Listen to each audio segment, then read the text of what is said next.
Ladies and gentlemen, boys and girls, children of all ages, it's time for Social Overload with Greg Trumbull, Jordan Schilling, and John Clarkson. Hey everybody, what's going on? I love this song.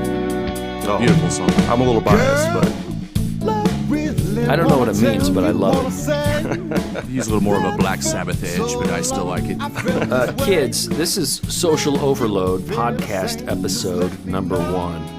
Numero uno. It's kind of like I'm waiting for the text from the Star Wars thing to come out and explain ourselves so we don't have to. Isn't it a little pretentious to call it number 1? Because that presumes there's going to be a number 2. Well, we're going to do it twice. The question is if anybody's going to listen to it twice. That's true. Right? That's true. Even though after today, I can't see why they wouldn't. We've got Reverend Robert in the house today. True. Bobby Reynolds just came back from England, a world-famous star. And India. International. India, too? Yes. That's right. Is that still a British colony?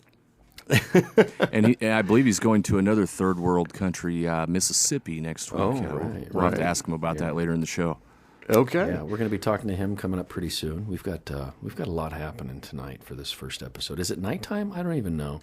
It's all dark in here. It doesn't anyway. even matter. Yeah. We're broadcasting from a studio in Norway, in that steam bath here. So 6 months of darkness, 6 months of light, hopefully it won't mess up your mics, John. but really good beer. Yes. Okay, we're gonna get right into it, and you want to set this up, Greg? Are we going to? What are we doing? Tell me what we're doing. Well, according to your outline, there's an outline.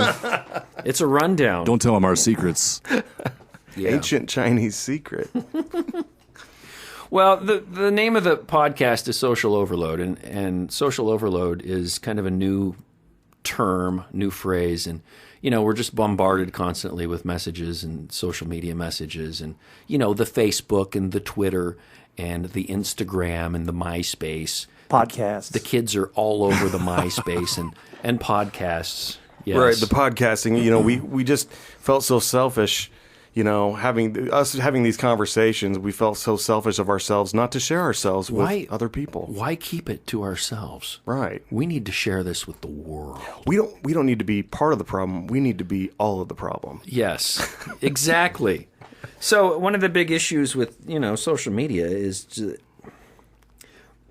some people don't have social boundaries. Filters. Filters is a good way to put it, Jordan. That's a great way to put it.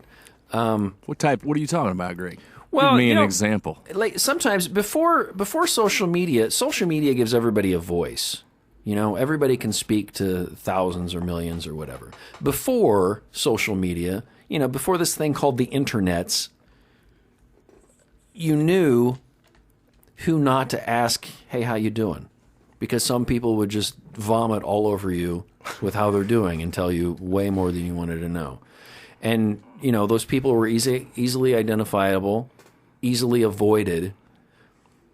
Then Facebook comes along, and those people are everywhere. You can't avoid them. If you're on Facebook at all, or the Twitter, or the MySpace, they're just everywhere. And it's called oversharing. You mean like the suicide threat that I saw today?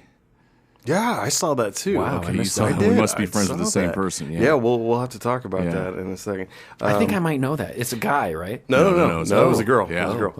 Okay. So maybe if there are only, multiple suicides. Monday would be the right day for that, wouldn't it? If only to emphasize your point, Greg, it would be great if we had some sort of a skit or a sketch set up to. There's only a way that we could share what we read with everyone. Right. Oh, wait, we did do a skit, didn't we? Oh, we did do that. Oh, yeah. We've taken real Facebook posts and we have turned them into Facebook drama theater.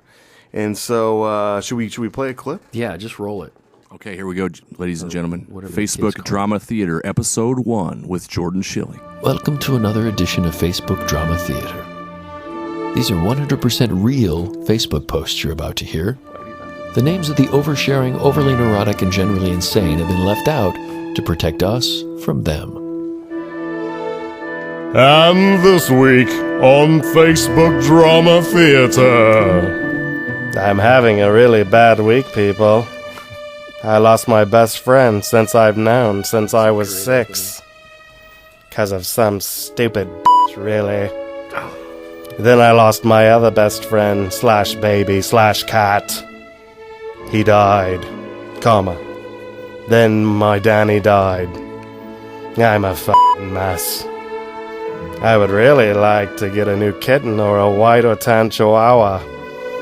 The kitten would have to be a pure Siamese Himalayan, like what I had, or a pure white cat with long hair or short hair. Preferably a kitten, of course. Please inbox me if you know of any of them. I'm lonely and sad. Just a mess. And I need a little buddy to help me out.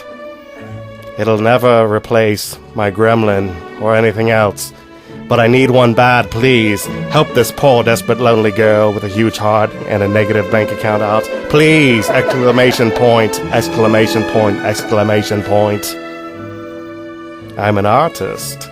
I can draw or paint you a lovely painting, or a picture, or cook you a fabulous meal in return.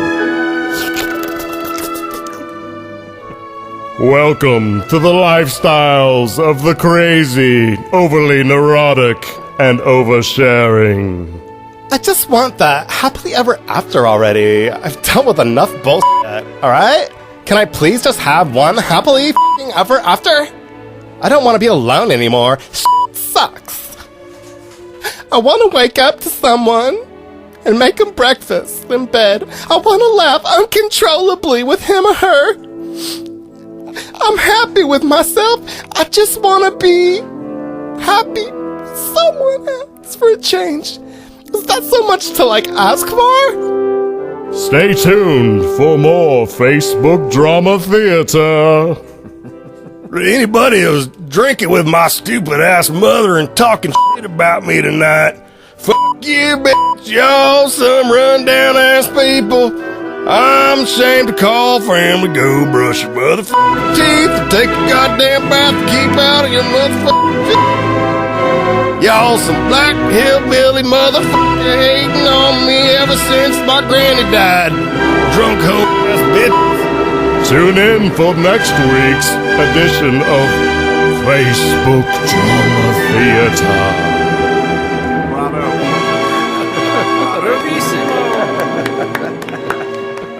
It's really the music, I think, that makes that. We went back and forth on that for a while. We were wanting like a old 30s or 40s soap opera organ, but then John found that piece of, or you composed it. Didn't you say you had like a symphony over here recording It's that? Felix Mendelssohn, actually. Yeah, he was in my house the other day, so I decided, what the hell? Felix Mendelssohn. Dug him up. He Lay wasn't down some doing tunes for me, brother. That's what she's going to name her next cat, Felix Mendelssohn. So here's the deal. If you want to help us out, we have a Facebook page. It's facebook.com/social overload. And feel free to send us your submissions. Just inbox us on that Facebook page. Hit us up on the Facebook.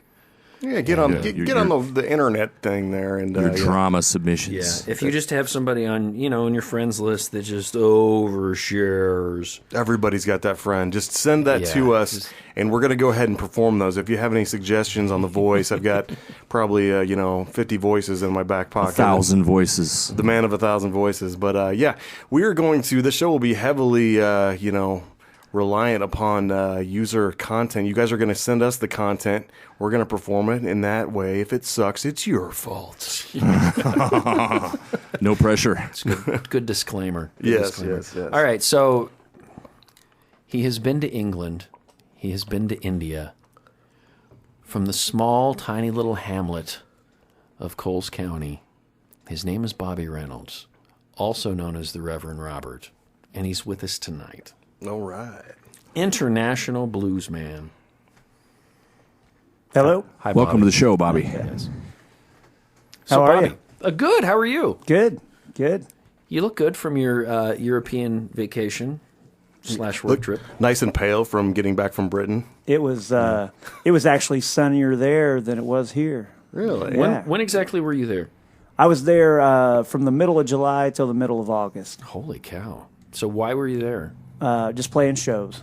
Where were you playing your shows? A little bit of everywhere. I played several festivals and a lot of pubs, and it was great. I played probably the most interesting place. I played at the Plymouth Gin Distillery, which I was very excited about.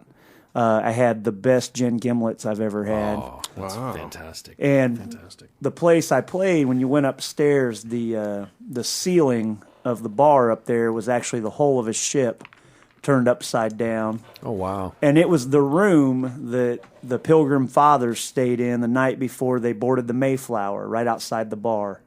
I don't think Holy it was cow. a bar then, but May have been. Those Quakers were hardcore partiers. Right. Are you sure we want to go to this place? Yeah, We could yeah. probably just sit here and drink gin, you know. I always thought pilgrims weren't really real, like they were a made-up thing. Hey, tell that to the pilgrims, John. Bobby's been there. Oh, yeah. They're real. I verified. didn't see any pilgrims. Yeah, see, but- there you go. Nobody's ever seen them. Yeah, that's like true. That's a Bigfoot good- or that's a or good this point, John. Chupacabra. That's a good point. Anyways, back to Bobby. Yeah, Sorry. so Bobby, I mentioned your Coles County, and we're talking about Illinois, Mattoon, Illinois. How does a person such as yourself go from a tiny little town, 20,000 people, to playing international gigs in Europe and India? And I mean, how did you get hooked up with this European thing? Networking. It's playing down in Mississippi. I was down there at a blues festival, and I met two guys at the same gig that didn't know each other, but were both there from England. So you've been to 3 different countries recently: But Europe, India, and Mississippi. Yeah.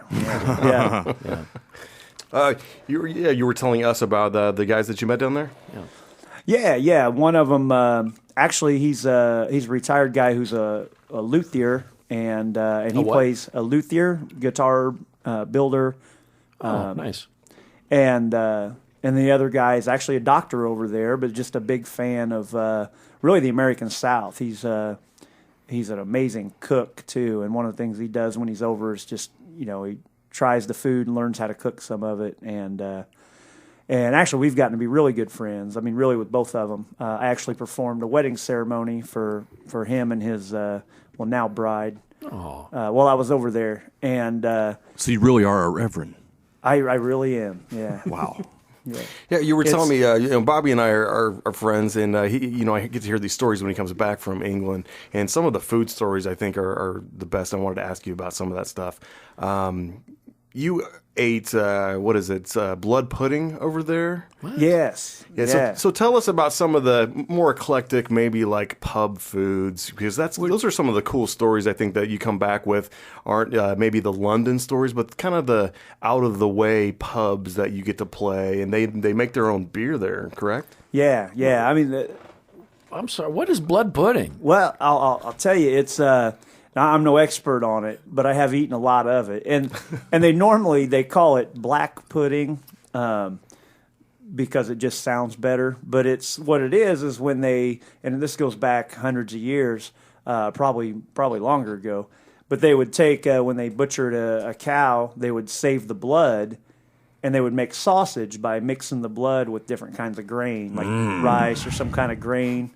And it's actually really, really tasty. They serve it with breakfast all the time. And I brought some back one time. I kept it frozen, traveling for thousands of miles by train and plane, and made it back. And then went to a Homeland family. Security confiscated it from you. I made it, and I went through all that, and then nobody in my family would even try it. So He was on one of those weird TSA X-rays, and they say, "Is that blood pudding in your pocket?" Or Can you get mad cow disease from blood pudding? That's what I want to know. I haven't yet that I know of. right? I'm not sure of the symptoms. We're going to keep an eye on you. That's right. Yeah, quarantine you with the Ebola people over here. He was frothing earlier. I'm not sure what that was about. But yeah, the definitely, like you said, the country pubs are the best part. London's okay, but it's just it's another city, where it's just hard to do anything or get around. But the country pubs are amazing. The people are great. The beer's all made really locally. If not right at the pub, some local brewery. And so I was there for a month and hardly ever had the same beer twice. It was always something new to try. Wow. And now that's a big thing in America now, wherever the craft beers are coming into to fashion big time. So I don't want to you've told me a lot about this before, but tell us about some of the. You have to go out of your way to get to these pubs. They're not just in a parking lot. You almost have to hike to them sometimes, don't you? Yeah, there was one that was in it's like a national park, and and I'm walking, and I don't know how far we were into it, maybe a mile into it, and all of a sudden there was just a pub there, and there was no way you could have driven there. And this pub originally was it was a gypsy wagon, and they had stopped there, and they started doing food and beer and things, and then they built onto it. So it started off as a wagon and just turned into this pub that's in the middle of the forest. And I went in there, and there were a bunch of people in there, eating and having drinks, but everybody had to have walked to it. Right. That's maybe a good thing, where you can walk it off afterwards, People aren't just right behind the wheel, Right. Well, one of the things I love, another friend of mine that I stay with there, he's got a group of guys that they call it a cycling club. He's got 2 cycling clubs. One of them, they don't even own bicycles, but they get together one night a week at the pub, and they call it the cycling club. And then he's got another one that actually cycles, and I went with them. And most of these are retired people, and I couldn't keep up. We'd cycle 15 miles each way, but their destination was a pub. So they'd cycle 15 miles, and then we'd have lunch and drink about 4 beers, and then get on the bike and try to cycle back. Like a poker run. Yeah. Where are you going, babe? I told you I was going down to the cycling club. or is that Scottish? That might be Scottish. Yeah. That's unique to you, I think. Yes, it is. Yes, it is. Hey, so now you played the Marquee, right? Or what was the Troubadour? The Troubadour. Wasn't it Troubadour like a in Deep London. Purple live album in the 70s or something, live at the Troubadour? Or... Oh, everyone's... that's a pretty big deal. There might have been. I know it was the first place Bob Dylan and Paul Simon played. They said when I got there, you've heard of Bob Dylan and Paul Simon? Oh, I thought it was Dylan. Bob Dylan. It's Bob Dylan? Paul Simon was one of our state representavents, right? Yes. Yeah. He scored big with the bow ties. Yeah, the bow tie, yeah. And hipsters are copping that trend now, aren't they? But it's a little tiny basement place, and they said Jimi Hendrix did a show there, and I just can't imagine him in this little place with the full band. Oh, I thought you were going to say with the full throw. He's very tall. narrow walkways there. It did take up a lot of space. It was magnificent, though. Well, that's got to be great to put, a little notch in your belt there. You're playing the Troubadour, and it was a great venue. Yeah, it was great. Yeah. So, and then what about? Did you do any festivals while you were over there? Yeah, I did. I did one in Monmouth, which is in Wales. Which everybody when I was there always told me Wales is really like a different country, and I mean it kind of is. And they definitely, the people there are different, and it was great. It was maybe the best gig of the whole trip is the music festival there. And then in Gloucester, I actually got to play the food festival, the Gloucester Food Festival. And that was amazing. I mean, I only played one set, and it was short, but just then I got to eat like 6 meals. So this in 3 hours. Gloucester is like Gloucester, right? It's spelled that way. Is that what I'm Yeah. I always Worcestershire sauce. Right. It took a while. I would always pronounce all the letters, and it was Gloucester or something. And Gluttonshire. Gluttonshire. That's very British sounding. Well, let's. I know a lot of people actually. You're a diamond in the rough around here. People get to hear you every once in a while, but for our listeners, maybe even across the pond, if we get them, let's go ahead and have you play a little something for everybody, if you would. Yeah, do you mind playing something? Thank you for being here, Bobby. Have we said thanks, that yet? Bobby. Thank you for being here. Not yet, but I was waiting for it. Yeah, thanks. Thanks. You played a little bit on the BBC, which is very amazing. Just play us something maybe that you played over on the BBC over there in England. All right. I'm going to do one. This is actually originally a song by a guy from St. Louis, guitar player named Charlie Jordan. Recorded this in the 1930s. And before I play this song, it's always interesting that back then these guys would record a song, just 2 songs, one on each side of a '78 record, and they would get paid by the record. And so if they had one that did well, they would just keep going in and re-recording that same song. And this one's called Keep It Clean, and I think he had about 30, 40 songs recorded, and about half of them are this song. But so he must have had some success. I think they call that sampling now.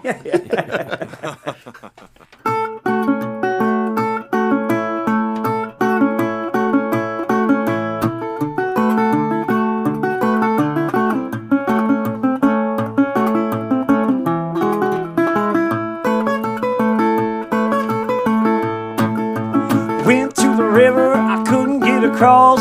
Jump on your papa, cause I thought it was a horse. Well, rolled him over, gave him Coca-Cola, yeah. Lemon soda, salsa, ice cream, soap and water, for to keep it clean. Walking downtown, stumbled and fell. Man flew open like an oyster shell. Well, rolled him over, give him Coca-Cola, yeah. Lemon soda, salsa, ice cream, soap and water, for to keep it clean. Your sister was a tabby, your papa was a bear. Put a muzzle on your mama, cause she got curly hair. Rolled him over, give him Coca-Cola, yeah. Lemon soda, salsa, ice cream, soap and water, for to keep it clean.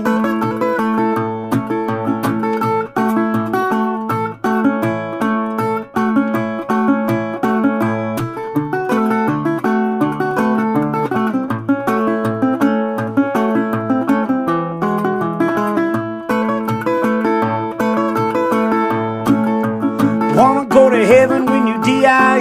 Got to put on your collar and your tie. Well, roll 'em over, give 'em Coca-Cola, yeah. Lemon soda, salsa, ice cream, soap and water, for to keep it clean. Wanna get the rabbit out the yellow cheek? Got to put on the stomp like a D.O.G. Well, roll 'em over, give 'em Coca-Cola, yeah. Lemon soda, salsa, ice cream, soap and water, for to keep it clean.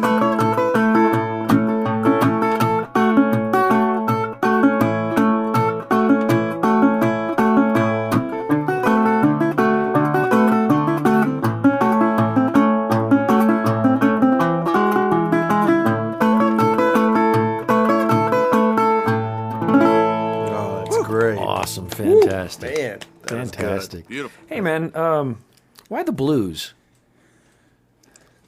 Because I'm sad.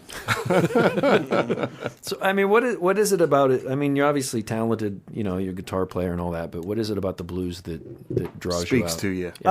You know, it's not even really just blues. Like, I mean, it was originally. I remember actually, like, the exact moment, really. I played a lot of classic rock, you know, when I started playing guitar, and I'm sorry to hear that. Stairway, yeah, a yeah. lot of Stairway. Bobby had Well, a flying V. I did. My remember first that. guitar was an Ibanez Flying V. Yeah. Rocket roll. And thanks for that, John. Sorry, I can edit that out later. And I remember reading, or someone told me that the middle of the Lemon song by Led Zeppelin was Killing Floor by Howlin' Wolf. And I was out, and we had a Kmart in town. I went out, and they had, on the cheap rack, they had a cassette tape called Howlin' Wolf's Greatest Sides, and it had that song. And so I bought it, and I just fell in love. Just That's immediately great. fell in love. So I still have that cassette tape too, and it still plays. I don't have any CDs that old that still work. But Yeah. Didn't get stuck in your car stereo or anything. yeah. So that was it, you know. But really now it's more. It's really more of the era.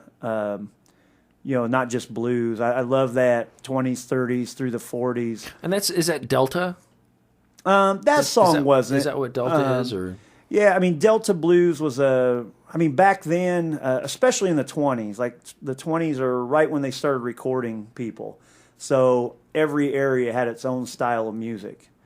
And the Delta Blues down in Mississippi and Arkansas and, you know, up to Memphis, like had its own sound. But it just had the heaviest influence because all those musicians migrated up to Chicago and started the Chicago blues that turned into rock and roll with, you know, Chuck Berry and people like that. So there's just that, there's more of an influence from the Delta blues than the other areas. But you go back to the 20s and every place had its own style. And that was, that last song was from a guy in St. Louis, and St. Louis was famous for ragtime piano players. Yeah, Joplin and Yeah. sure. And so that style. Name another one, Jordan. Hey, you know what? I was getting ready to name like 10 more, but you cut me off. Yeah. Social overload.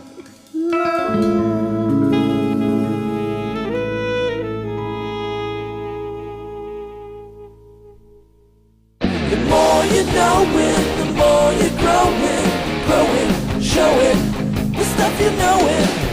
Hey, Hey everyone, Greg Trumbold here again with another public service announcement for all Americans. Every weekend, thousands of Americans go out to watch bands play in nightclubs.